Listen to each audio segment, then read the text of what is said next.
नमस्कार शेतकरी मित्रांनो, आज आपण लाल राजगिरीचे बी वर्षभरासाठी साठवणूक करण्यासाठी ते कसे जतन करायचे ते आपण या व्हिडिओमध्ये पाहणार आहोत. हा आहे लाल राजगिरा. हा नैसर्गिकरित्या आपल्या शेतात येतो. याची पानं लाल असतात आणि याला असे लाल तुरे लागतात बघा, आणि याचे देठसुद्धा लाल असतात.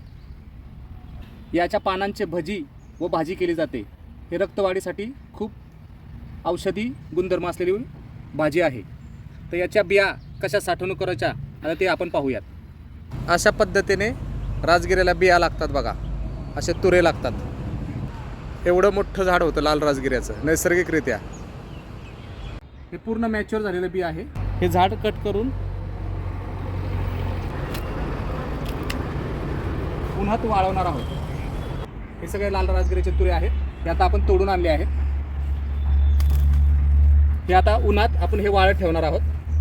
हा राजगिऱ्याचा तुरा पूर्ण वाळला की यामध्ये असे छोटे छोटे काळे बी सापडतात बघा, आणि हे काळे बी आपण वर्षभरासाठी साठवणूक करून ठेवणार आहोत स्वतःचे देशी बियाणे म्हणून. ते असे दिसायला असतात बघा, खूप छोटे छोटे असतात. अशा प्रकारे राजगिऱ्याचं बी असं जतन करून ठेवायचं.